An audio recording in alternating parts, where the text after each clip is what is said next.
प्रधानमंत्री नरेंद्र मोदी ने गुरुवार को केंद्रीय कर्मचारियों के वेतन और पेंशनर्स के भत्तों में संशोधन के लिए 8वें वेतन आयोग के गठन को मंजूरी दे दी। इस कदम से केंद्र सरकार के लगभग 50 लाख कर्मचारियों और करीब 65 लाख पेंशनर्स को बेनिफिट होगा। जानकारी की माने तो 8वें वेतन आयोग के तहत केंद्रीय कर्मचारियों की बेसिक सैलरी 51,480 रुपए प्रति महीने हो सकती है। केंद्रीय मंत्री अश्विनी वैष्णव ने कैबिनेट फैसलों की जानकारी देते हुए कहा कि 2026 तक 7वें वेतन आयोग की मियाद पूरी होगी। इससे पहले ही 8वें वेतन आयोग के गठन का काम पूरा हो जाएगा। उन्होंने बताया कि प्रधानमंत्री नरेंद्र मोदी की अध्यक्षता में हुई कैबिनेट की बैठक में 8वें वेतन आयोग के गठन का फैसला ले लिया गया। 7वें वेतन आयोग का गठन 2016 में किया गया था और इसका कार्यकाल अब 2026 में खत्म होगा। 1947 से लेकर अब तक की बात की जाए तो 7 केंद्रीय वेतन आयोग बन चुके हैं। केंद्रीय कर्मचारियों और पेंशन भोगियों के सैलरी में संशोधन करने के लिए हर 10 साल में एक नया वेतन आयोग गठित किया जाता है। सबसे पहले ये जान लेते हैं कि पे कमीशन या फिर वेतन आयोग क्या होता है।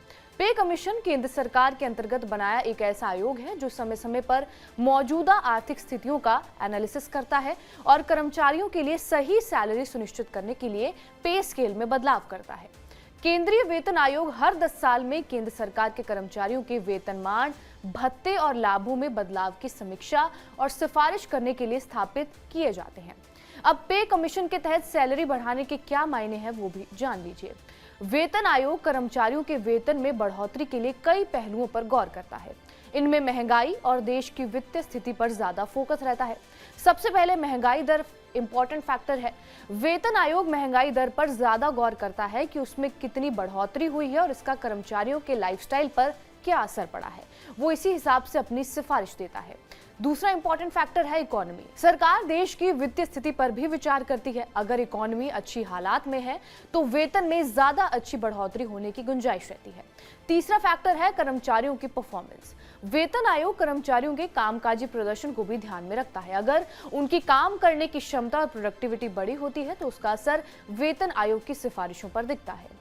वेतन आयोग सैलरी बढ़ाने के लिए फिटमेंट फैक्टर का इस्तेमाल करता है। फिटमेंट फैक्टर दरअसल सरकारी कर्मचारियों और पेंशन भोगियों की पेंशन बढ़ाने के लिए इस्तेमाल किया गया एक फॉर्मूला है। अब ये जानना भी जरूरी है कि 8वें वेतन आयोग से कर्मचारियों को कितना फायदा होगा।